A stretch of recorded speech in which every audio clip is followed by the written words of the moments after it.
Welcome to another exciting interview today with another Coloradan, which we're always happy to talk to somebody that practices martial arts from the great state of Colorado, Matt Hillman. Matt, thank you so much for joining us on the show today.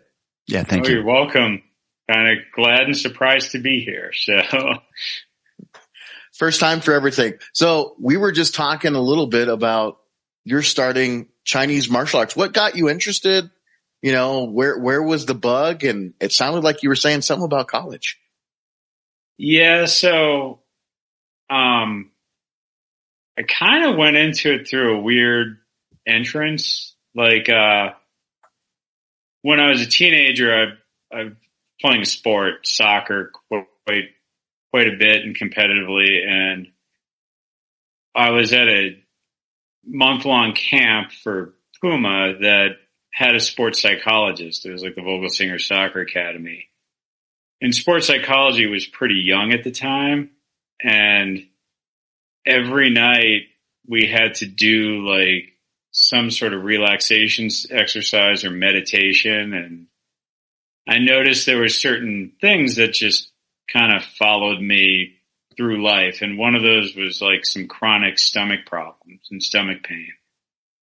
And within like 3 days, that was gone.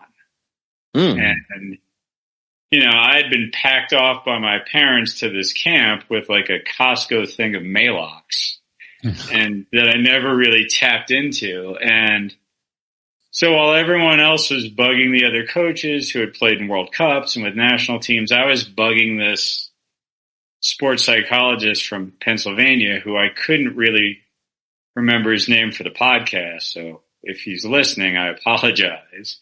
And that there wasn't much literature about sports psychology. There was a book by Thomas Tudetko called Peak Performance that I got when I was home. It had some rudimentary sort of mental exercises and meditation exercises like autogenic training and progressive relaxation and visualization stuff. And there's a lot of references to Zen. So from that, I kind of got interested in Zen and just sort of as a way to just try and regulate my own mind while I was playing this other sport. And then I went to college and then ended up in college in St. Louis. In my sophomore year, I hadn't had the best experience with my college team soccer-wise or junior year. So in the spring, one of my fraternity brothers had studied martial arts with this guy, Jay D'Amato, who was a student of Dan Inosanto's. And he had a martial arts school called California Martial Arts Academy in St. Louis, which was a little confusing, but Jay was like the best first teacher. Jay was like a very warm, kind guy. I had tried different martial arts like in high school, but it kind of interfered with athletics a little bit. And like I did Taekwondo, and it was good, but like they were very commercial schools and like a generic Kung Fu. And it was like I completed their month-long introductory program in a very short period of time. And then they wanted a lot of money and sign a contract. And like I spent most of my life since like 4 kicking a moving ball. So doing kicks on a target wasn't that hard. And then like Jay did the Jeet Kune Do stuff from Dan Inosanto, and he did Akiti Tertia, Eskrima, and Arnis, and you know the stuff from Dan Inosanto and the stuff that Jay did. There was like Thai boxing. He had gone out. He was good friends with Paul Vuniak at the time. And he, you know, those people were getting into Machado Jiu-Jitsu. So there was like Filipino wrestling, Dumog. Then there was the Panatukan boxing, which is the Filipino boxing. There was the Legion Fan, like version of Wing Chun. And then there was a guy in Jay's class, like Jay had class every night. And when I showed up, like this warm guy with a mustache and a t-shirt shirt and shorts and sneakers showed up, and I was wearing the same thing. I was like, is this okay? And he's like, yeah, it's fine. And everything was like very natural movement, and it was a good workout, and I had fun. And Jay was a great first teacher, so I kept kind of bugging him a little bit about some of the Wing Chun stuff. And he had other people that taught other martial arts in his school teach, and you could just go to all the classes. And so there was a guy, Scott Schnurr, that studied Wing Chun with a guy by the name of Jared Whittico. And Jared Whittico had studied with William Chung. And so I started doing Wing Chun with Scott. And then shortly before I left for graduate school, Scott's teacher, Jared, was willing to teach me to teach Scott how to teach. So I kind of lucked out. And Jared was a really strict teacher, and he probably did the most to prepare me to learn well for everything else, including graduate school, because he pretty much met with me twice a week and told me he wanted to see everything that I showed him, or that he showed me previously in the beginning of class. And if I forgot anything, we were done. So the first class was like an oral quiz, and where he just sat in a folding chair looking at me. And then from then on, like, we would go through stuff. And oddly enough, like Jared said, like, if you ever get a chance to study Xingyi, study Xingyi. And at the time, there was a well-known Wing Chun person in Tucson where I was going to graduate school at the University of Arizona. And I was like, well, that's the person I want to just continue in this. I like this. And, I moved to Arizona, and, and I had done some Tai Chi also, that I had been hooked up with that by someone else in Jay's school. And Jay was like, if you have fun and you're learning it, try this, try that. And I mean, he was just a great guy.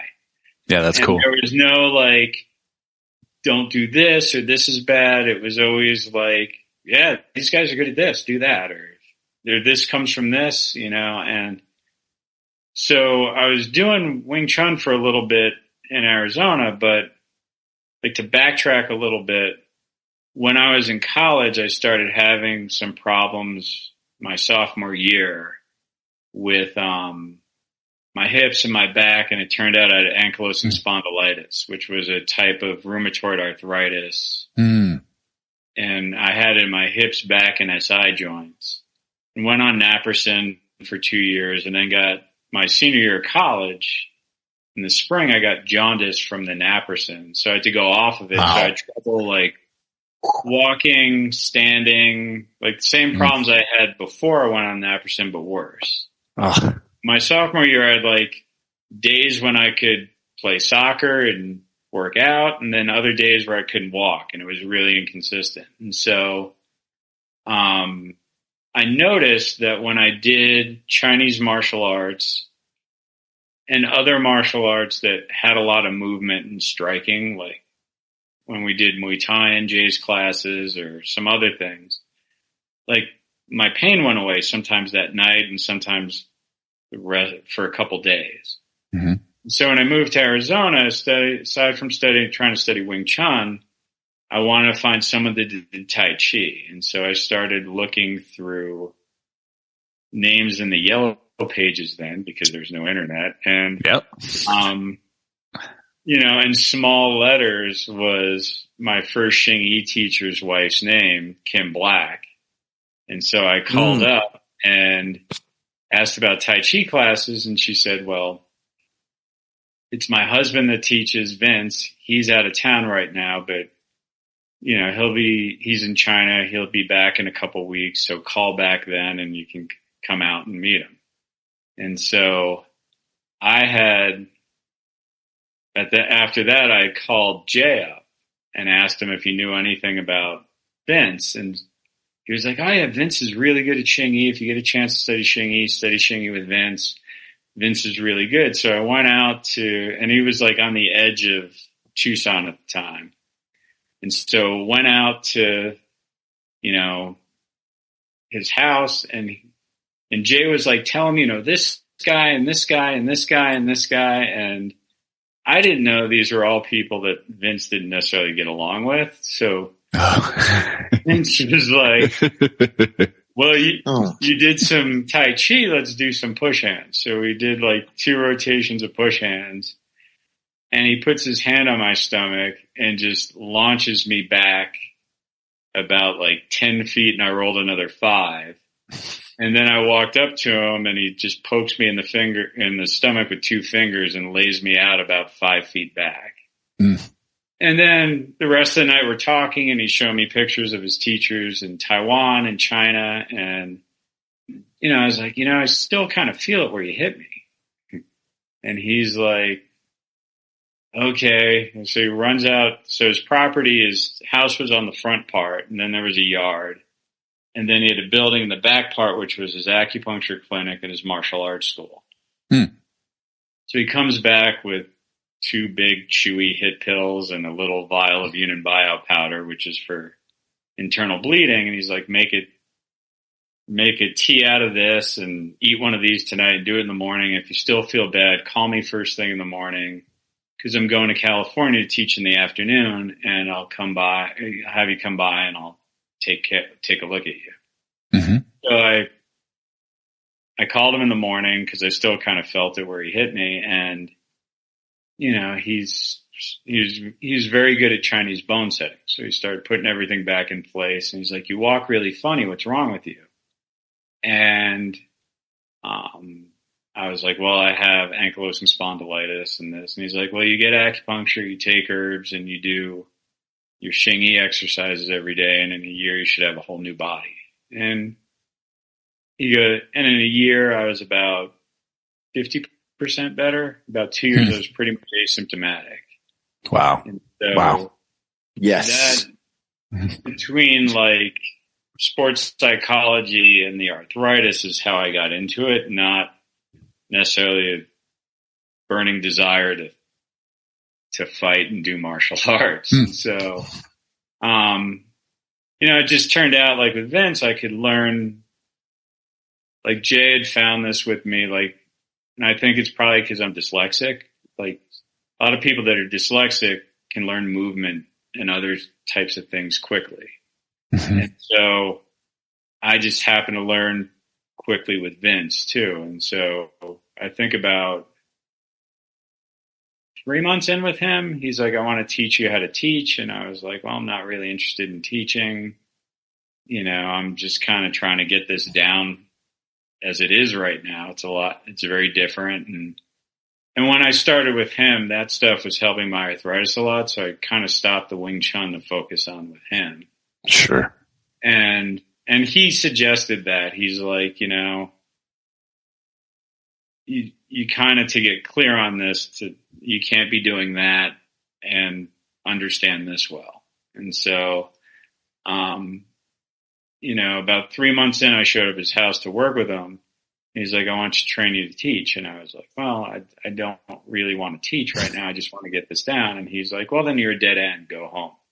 And I was like, what do you mean? He goes, well, if you don't want to pass anything on, then you're just a dead end and go home. And I was like, so no treatments? He's like, no treatments, no lessons, nothing. So I was like, oh shit. Okay, I'll learn how to teach. And then I think about a month after that, I showed up at his house and to work with him. And he didn't have many students at the time. He had like 2 or 3 students, including me, on any given night. And there was a big stack of Chinese medicine books. It's like, you need to start learning Chinese medicine. And I was like, well, I'm in graduate school for something else. And then I have a teaching assistantship with that. And then I'm learning Xingyi with you, and we're starting Bagua, and I'm trying to learn how to teach that. And he was like, well, everyone in my family is of martial arts. If you can't train someone in a way to get them healthy, and if they have health problems and you can't fix their injuries, you have to be able to do that as a teacher. So if you don't want to do that, then we're done. And so I was like, okay, I'll start learning Chinese medicine. Wow. Wow, man. Whoa. Started. So like, I had the least interesting, like, introduction and orientation in Chinese medicine school, because I apprenticed with him for 5 years, and then I went to Oregon College of Oriental Medicine. Everyone's going around the circle. They had these like great romantic, emotional stories of how they got into Chinese medicine. I kind of got forced into it. Like, it wasn't really my decision. So did you speak Chinese at that point, or was that something you had to learn in order to do more study? Or no, I don't know Chinese. Like, I know enough to know when I'm getting yelled at. Like, Vince spoke English. Right. You know, and I've been very fortunate to have teachers that spoke English. Like, you know, with Vince, when I was with Vince, I did go to China and work with some of his friends there about 2 years into it with Vince. And then there were different people that I worked with when they came out to visit him. But like, he had a translator that worked with us in China. And then one of my school brothers, who was one of my training partners, was fluent in Chinese. And so, I was very fortunate in that when I went to China, I went with Mark Melton, and him and Huang Goqi both could translate. And then when there are people here, when Zhang Hua-sun was here, who is one of his school brothers under Li Ziming, and Leon, you know, Mark could translate. When Shei Pei Chi was visiting him, Shei Pei Chi came a couple times. They were friends. His student, Andrew Nugent spoke English. Mark spoke Chinese. And then there was a time when Liang Chen came out to visit, who did Xingyi and Cheng style Bagua. And Liang Chen liked to get up very early in the morning and work out. And I was young. I was basically like, if someone's willing to show me anything, I'll be there. And he wanted Vince to get up early and work with him. Vince didn't want to get up early, so he volunteered me. And at the time, like, Dan Miller was very good. Dan Miller and Vince were very good friends. So Dan was out with visiting as well as when Liang Chen was there. So Dan could translate. And so, you know, there were some other people that translated. I think that Vince knew in the local community, if I remember correctly, that came in and talked. But some of those things, like, you could just watch someone do it and feel them do it on you. And, you know, if you know enough and you know the terms, it was helpful. Not that being fluent in Chinese wouldn't have been helpful, but, you know, most of my time up until, like, with Vince in the beginning was Tang Sho Tao Xingyi that he had learned from Shi Hongxi, and Liang Zhenpu Bagua that he had learned from Li Ziming, and and then we started on the Gao Bagua, which he had learned from Liu Xinghan, and I wrote some of this down because I knew I'd screw the names up. Wang Shusheng, who were both students of Liu Fengsai. Who was Gao Yisheng's grandnephew or nephew. And so, and then at times, like, because Vince would have different people come out and work with him. So if people were coming out and work with him, I would be the person that would he would use me to kind of teach and lead people through stuff. So I got to learn his Song style Xingyi that he learned from Li Guichang. And I had learned another style of Li Zunyi Xingyi that he had learned from Liao Anfu, because I had actually, when I went to Tianjin, I worked with Liao Anfu. So Vince, I think it was a very good approach, was like, you're not going to spend a lot of time with these people. And so you're better off learning how to do stuff than wasting time learning what to do. So about 6 to 9 months beforehand, I spent all this time pretty much learning their systems so I could do all their forms. Because like the forms are like the textbooks. Right. And so that I could learn how to do it instead of just learning like this is next and stuff. That's awesome.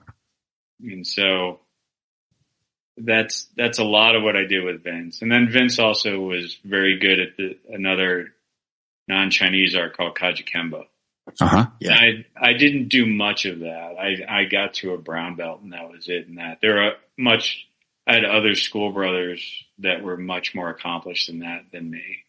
I'm not a good, and when I went off to acupuncture school, I didn't really do that anymore. And some of that focus was on what's going to make me healthier and keep me healthy. And Xingyi and Bagua were really the ones that I focused on for that. So. So, I was going to ask you, when you got to spend time with Liang-Chen, like, what sort of things did you focus on? Liang-Chen was really cool. So yeah, he's pretty famous. The thing I noticed was Vince's, like the first time at Liang-Chen, he walked in with Vince, and Vince had a converted, almost like someone, it was like a machine shop garage that back of his property. And so there was like this big poured cement floor. And I noticed that Liang-Chen was probably like 5'4", 120, 125 pounds. And when he walked in, I was sitting on the floor. Every time his foot hit, the floor shook. And I was like, well, that's weird. And then, Vince is like, oh, you got to see him like hit a tree. And he'd go up to a tree and just kind of bump it with his shoulder pretty casually. And you'd see the whole tree shake. Wow. And so, that was a lot of the 5 elements. And then when I was working with him in the morning, it was just kind of me and him. We did more of the animals. Like he sent me flying across the backyard with Tiger 1 or 2 times. Like, that's a good one for that. Yeah. Like there were things I would think like, I just hadn't had enough experience or I didn't fully understand what he was showing, but it was mostly Xingyi. Like he did Yang style Tai Chi, with someone from the Yang family, I think. His Tai Chi was very good. And he studied Cheng style Bagua with, I think, Cheng Tsinghua's nephew. Oh, wow. And so, but, like it was, he was more interested in teaching me Xingyi. And I think I spent like 3 weeks with him. Kind of like he came in, he was seeing another one of Vince's friends, and then Vince picked him up and took him around the country to some of the schools in Vince's association, North American Tang Sho Tao. So I went with them when he taught in some other places, and he had some seminars, like some of the seminars in Tucson, if I remember correctly, it was mostly the 5 elements. I remember him almost punching me down a hill, like a flat driveway. And then there was a drop off and like he was teaching Pao Chen and he just kind of nudged me a little with it. And Vince caught me right as I was going to hit the edge and flipped me around and back. But yeah, Liang-Chen was really cool. He was also, I think, in his early 70s at the time. And to see someone that was that healthy was inspirational, probably. Liang-Chen could kind of just, like dragon. Like that was one of the things I was told to do every day because it would help my arthritis. And Liang-Chen in his early 70s could do dragon. Like, that was impressive. Like, he was as quick and as fast as me and my school brothers in our 20s and 30s. Like, so that was, cause my reference was always athletics, but athletics kind of fades, right? Whereas these guys had a way of developing the body in a different way that was, you could see it. Sure. So that was interesting to me. So what would you say, I guess at a high level, what would you say that difference is? Like, between like athletics and then kind of what was being developed? I'd say like one thing I would say, which you're seeing more of it now, but at the time there wasn't, was there was much more mobility focus, right? Like, yeah. Yep. If you think of like physical, like exercise and 3 segments of like cardiovascular, strength and mobility, and flexibility, there was much more of a mobility focus. Like with strength training, there was like you had the strength training that was like athletic stuff. Like in Tang Sho Tao, we did push-ups, squats, all these things, like the Jiva stuff. But there was also like standing practice. Like I remember, especially when I was Vince, I had a lot of time. So I'd stand for like in Santee for sometimes like an hour or 2 a day. And then stood in a horse stance for about half an hour. And, I got stronger. Sure. I had better endurance. So I think there's an alignment part of strength training that's very focused on. And then there's a way that like you don't just contract your muscles, but you have to still reach and extend, which I would say I've gotten more of that idea from my current teacher than let's say I did then. But I think the mobility and flexibility stuff did that. Bagua, you had to reach a lot more just by the nature of a lot of their exercises.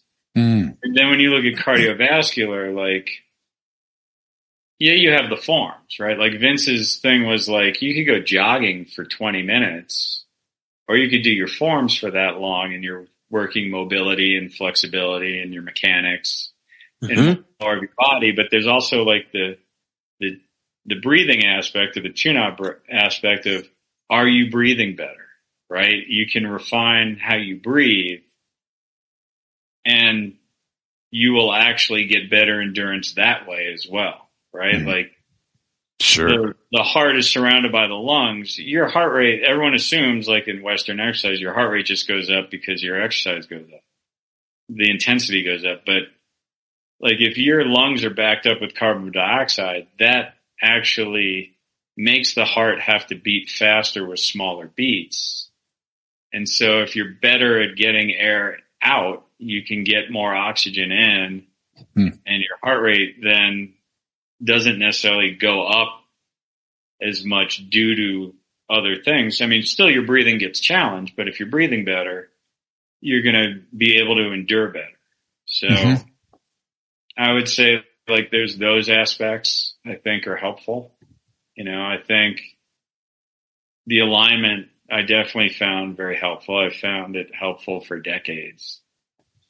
Sure. Like when you look at a lot of modern exercise, like when I was in athletics, we did a lot of like machines and there was a period of time where like they felt like in athletics, like bodybuilding, because you could target muscles was a great way to enhance athletics, but you have to like create a mechanical disadvantage to then work that muscle. And then if you train it to failure, like you get this building back of a muscle, but it tends to be very contracted and tight and disconnected from your movement. Right. Like now you see like deadlifts, good mornings, all these things that are more connected, like powerlifting things. And at the time, like I just got exposed to a lot more of like, how do you get your whole body to work? Yeah.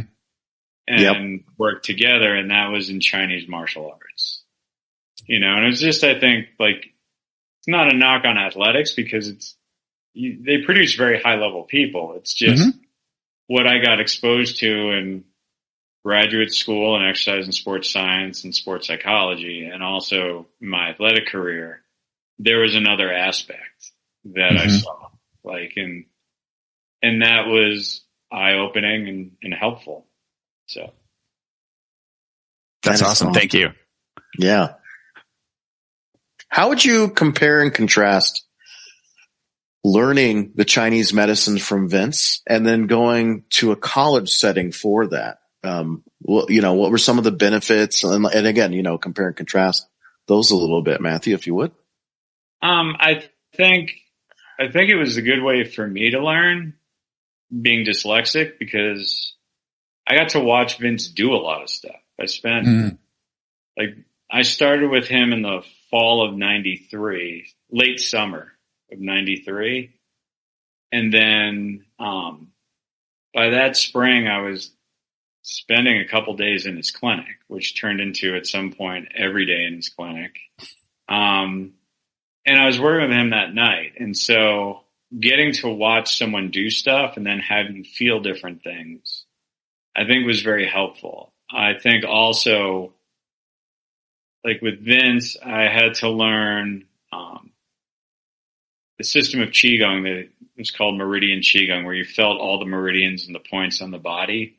That was helpful versus just didactically kind of having to just memorize an abstract concept.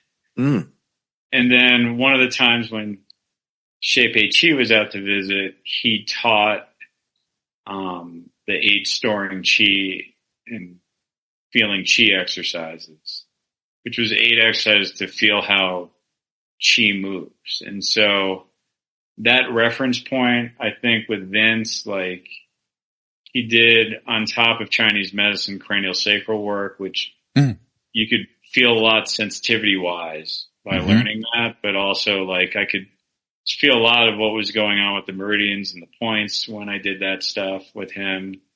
I had to learn Tween off first. And so Tween on Jengu, like massage and bone setting. So feeling how things lined up that worked a lot with the Xingyi one, because, people get injured or they're sick and you got to teach them a way to get them healthy. But also, like, as he put it, once you can learn to line yourself up well and feel these things, you can line someone else well and feel those. Yeah. So when I got to school, I think there was a better reference for a lot of stuff. But Vince had certain specialties like everybody does. And so I got exposed to a wider curriculum in acupuncture school, that some of the things were things that I just hadn't gotten exposed to, which was good. And different teaching perspectives, which was good. So. Awesome. Did you, very cool. did you find anybody else to work with up in Oregon while you were going to acupuncture school? Cause I'm sure that wasn't an overnight. How long were you up there too, my friend? I was in Tucson with Vince from 93 to 98. And then I was in Oregon from 98 to 2001. So when I was there, so there was a person that, one of my classmates, Doug Grutfeld, we became friends like in orientation, and he mentioned that he did I Ching. So I went and met his teacher, Dale Freeman, who's very nice. He was very generous with me. And I think I only studied with him for about 6 months, because he was in Monmouth, and that was about 2 hours away. Oh, wow. Sure. Yeah. So to drive 2 hours there and back. And go to a 2-3 hour class and the didactic stuff in school required a lot of work, and I just didn't have time to do that. Sure. And then I had a small Xingyi and Bagua class. And so one of the people in that class said, this guy, James Allen, that is in the herb pharmacy, he kind of headed and ran the herb pharmacy. He's like, he knows your teacher Vince, and he does Xingyi. So like I went and met Jim, and Jim was super nice, and I used to just spend time in the dispensary with Jim. And Jim had an incredible mind and memory, so he knew every Chinese doctor's formulas. So he would sit there and go, this is so-and-so's formula, but we're out of that this day, so we use this instead, or they had this problem. And so Huh. Started hanging out when I was there, and we'd talk about Xingyi, and then he's like, well, why don't we work out sometime? And I was like, okay. And so worked out with Jim, and he's like, you definitely, like, your sense of application is good, but you don't have power like you should in Xingyi. Like, my exercises that I know that I learned from his teacher, which was Kenny Gong, he's like, I think those would be helpful. And so I sort of inconsistently worked with Jim, because it wasn't until my last 9 months to a year that Jim had a class. So he'd teach in spurts. I'd see him for a little bit, and then I wouldn't see him for a little bit. And so most of what he taught me was their exercises, which there's 5 basic Xingyi exercises. And then these other power development exercises called double butterfly exercises. And then some of their breathing. And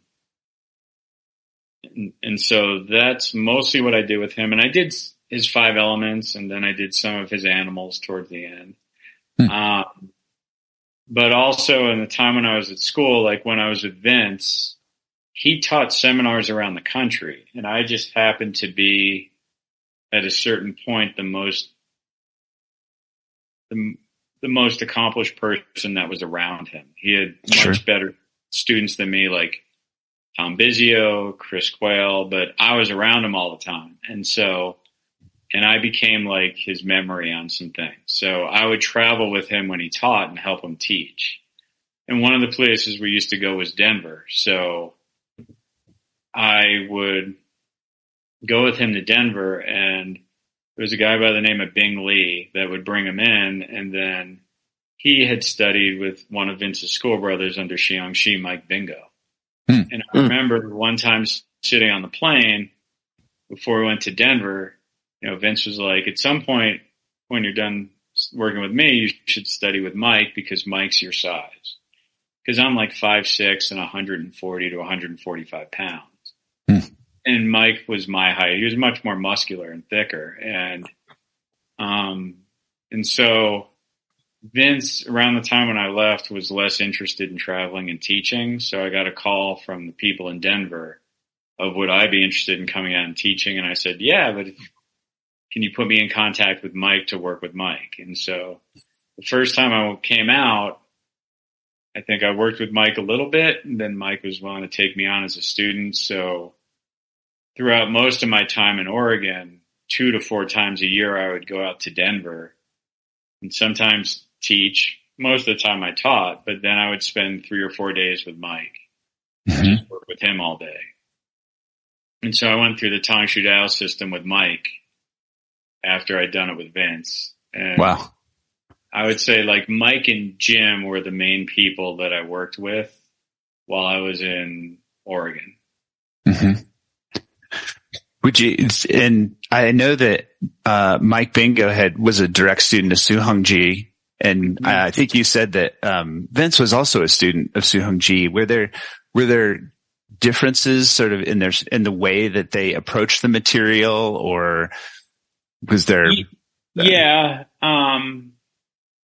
I think there was a couple reasons. One was build and size, like, sure. And previous background would be another, and then just where they were at. Yeah. It was Xiangxi. Like, so Vince was probably 6 feet tall, 6'1", and had very, like, he started Kajikembo when he was a teenager and was a very good fighter. And so, and he had started with John Price, and then kind of my understanding was after like a certain period of time started working with Xiangxi directly. And that was a little later than when Mike started with Xiangxi. Mike started with Xingyi in Taiwan in the 60s. In the late 60s, and I think continued through the 70s until Master Shi died. Yeah. And, Mike was a career special forces soldier. Vince was a martial arts teacher and Chinese medicine doctor. Right. So a lot of Mike, when he learned stuff, it was also learning it to help him either as he put it, he said the tuna or the breathing exercises were very helpful with coping with the stress of his job, like being a special forces soldier in Vietnam. Sure.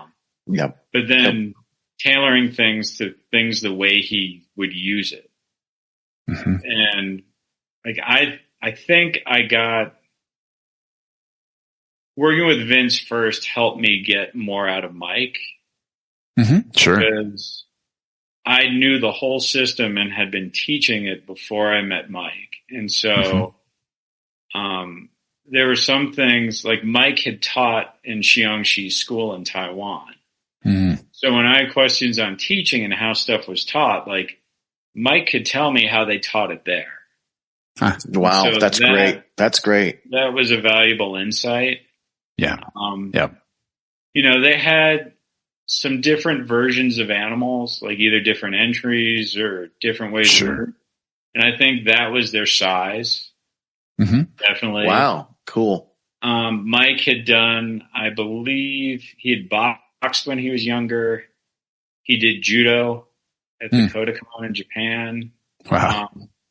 And I think he had done Uechi-Ryu, karate before he learned with Shihongshi. Vince had done Kajikembo and some Tai Chi. And so, you know, but Vince had also learned several styles of Bagua since then and studied with some other people. And so there was a bit of there was some things that were different and some things that were similar. And, of course. Yeah. You know, and I think like that was, I think that's just how things should be taught, right? Like when you look at like students of Li Xingyi, everybody looked different. Mm-hmm. Right? Or Gao Sheng, everyone's a little different. Like, like you look at these variabilities and it was about skill and understanding and how do you teach that? And then as we sort of departed further down from those people, it turns into an adherence to style and material. Mm-hmm. And that stuff is only great, I've found, because I made the mistake of getting mired in that swamp for a while.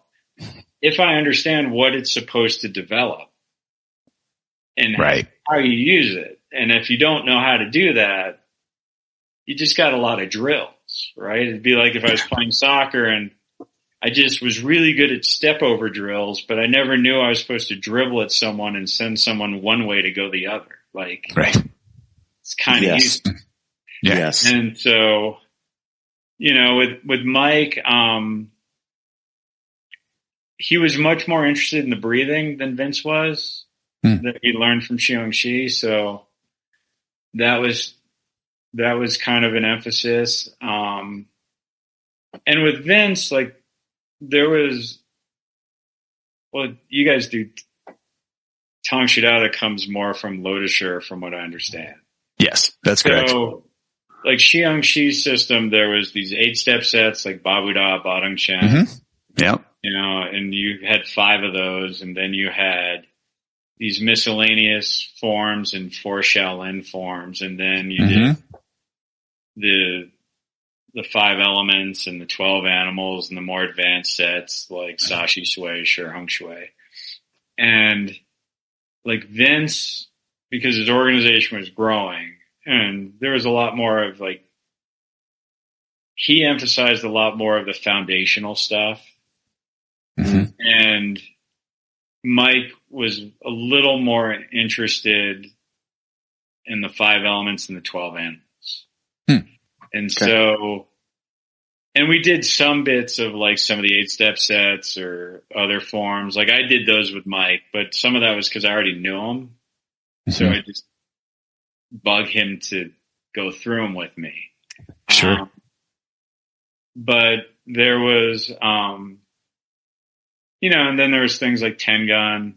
Xiangxi had some exercise he learned from White Crane to teach more like Songgong and loose power. And, and you know, my current teacher, Cao Sun Lung, was Xiangxi's senior student. And so that was his first teacher. So all 3 of Xiangxi's students had different versions of the White Crane exercises. So that's, you know, and they almost all did different versions of Tengun. like Mike explained to me like how they did Tengun. Like, so Vince, for example, like taught Tengun mostly out of a horse stance. And it was just, it developed sort of the foundation of like, how do you turn your waist? How do you get all these things, like your stance to be flexible and adjust? And it was a little more like slower and softer, like Tai Chi-ish, which I think is good for feeling like getting things to coordinate and know where if you move too fast, you make mistakes and you don't know where you're making mistakes. Mike, he liked to do kind of a two-handed version of Tengun where like, for example, with like sword hand, you'd brush with one hand down as like this way as the other hand would cut with the inside of the hand, you go back and forth. And you talk about like with Xiongxi, like they did it kind of shifting from front stance to front stance. And whereas with Mike, because he had a metal plate in his back foot or in the inside of one foot from an injury, like, and him being smaller and just using it to throw people, he did more of like a Swijiao or judo kind of bent leg pivot when he went from side to side. And, you know, and then there was like with Kao Sin Lung, he does it very much like the way that Chung Chung Feng did it, in these very long, extended stances. And for me, like that way feels the best. It's the clearest because you can feel how to line, like if everything's stretched out, you can feel line everything up. Right. So, you know, like, you know, Mike was a little more compact because a small person is going to be better at being small. Vince was a little more extended because a bigger person is going to be better at being bigger. A small person is not going to be a good big person. A big person is not going to be a good small person. Right. So, you know, and then with Vince, there's a lot of other Xingyi influences because he studied with a lot of other Xingyi people. So I got the benefit of those things. So. Wow, that's awesome. I know you had mentioned Kao Sun Lung in there, and I know he's a pretty well-known guy in the Tang Sho Tao circles. And you said, did you have an opportunity to study with him? Yeah, he's been my teacher since 2008 or 9. Oh wow. Oh wow. So like I mean he always went by with the American students, they called him Carl Gao. So I always heard about Carl Gao. And first I had seen him, like Vince had some old Super 8 footage that got converted to video of him when he was in Taiwan. And it was like Xiongxi's son, Ongyi, and Carl Gao, or Kao Sin Lung, or I call him Master Gao, doing stuff. And I was like, well, who's that? And he was like, well, that's Xiongxi's top student, Master Xi's top student, Carl Gao. And then, part of the time he would live in Florida. He lives in Florida. So when I was with Mike his father had left him a place in Florida, and he was actually, I think, a little closer with my teacher. And so they had seen each other, I think, a couple times when he went to Florida.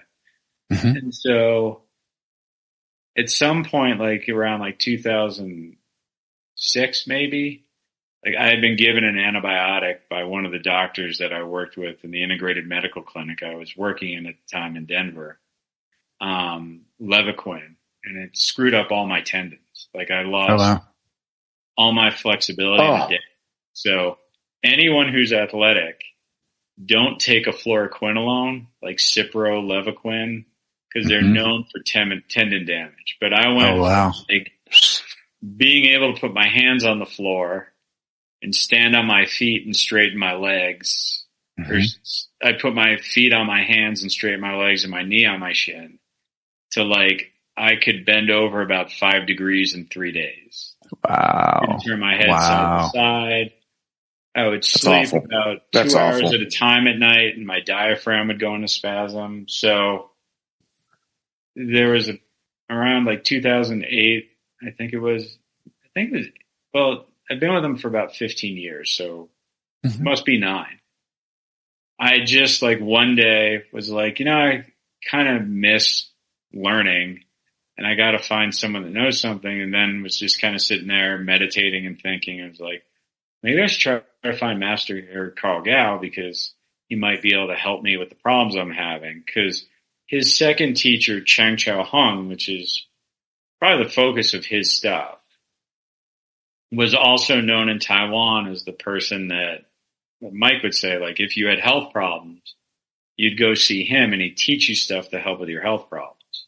Huh. So I had like this weird stream of conscious internet search that led me to a friend of Master Gao's that sent me to a link to his website, and the email went to actually my senior school brother, his top student at Coughlin. Huh.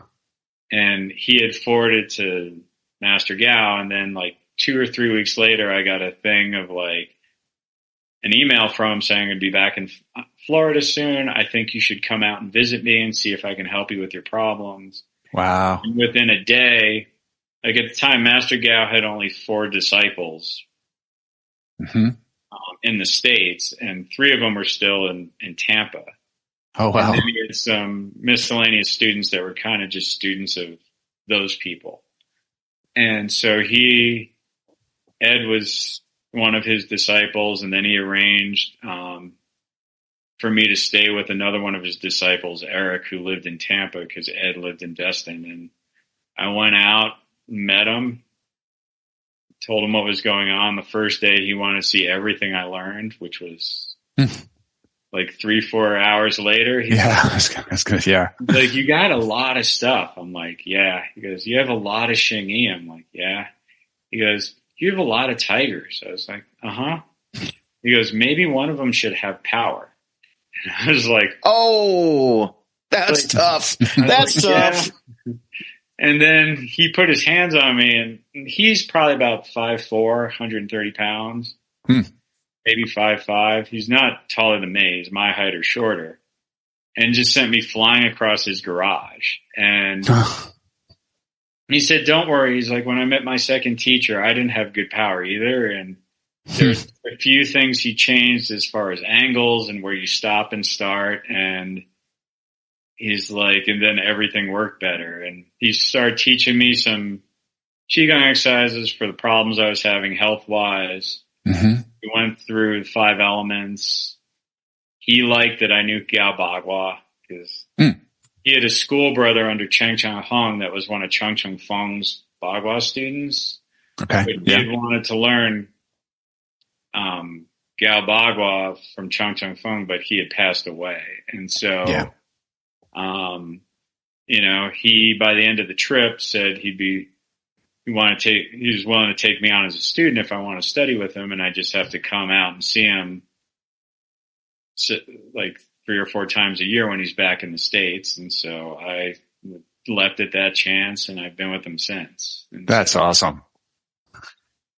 And I would say by the end of that first week of doing the exercise he gave me, I was sleeping through the night. The diaphragm spasms had stopped. I would say my flexibility has never come back to what it was before the antibiotic, but it's much better than it was.